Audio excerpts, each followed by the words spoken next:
This is my pre-war 1940 Schwinn something or another. I don't know exactly what model it is. It's like an auto cycle or a... God, I really don't know what model it is. But it has the locking option on the back side of the fork there. The truss fork. I pulled the crank out, and the crank's dated 1940. It's an A&S dogleg crank with a skip tooth sweetheart sprocket. It's a new departure rear hub. Drop center chrome rims. The chrome's somewhat fair. I mean, it's not really heavily rusted. May clean up alright, but it's probably more than likely a candidate for replating or powder coating. It's got a Schwinn Typhoon cord rear tire and off-brand aftermarket front tire. Large round reflector on the rear fender.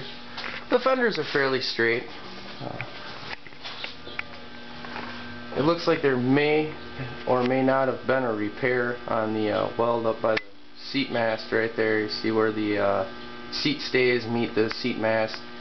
I'm not really sure, but it doesn't really look as smooth as the rest of the factory welds.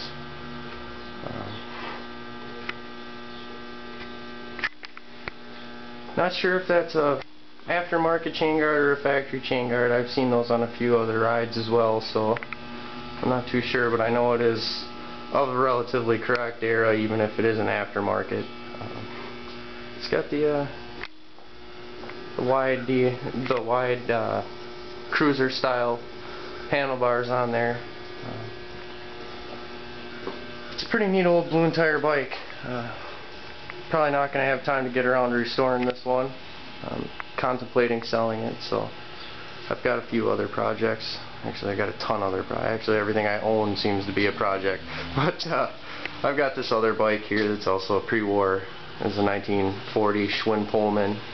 It's got a 1951 Monarch Silver King dual spring front girder fork on there, and 1950 Schwinn Hornet wheels, fenders, rear rack, and I'm going to be building a motorbike out of this.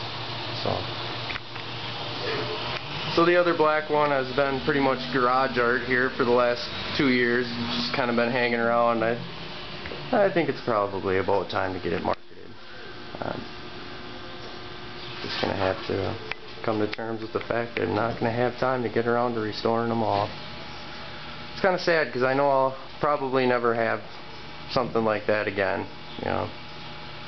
So it truly is a neat bike, and it's truly something that's pretty rare. And definitely is something that always gets attention when you take it out. You know, even as an old, basically jalopy as it is, it catches a lot of eyes.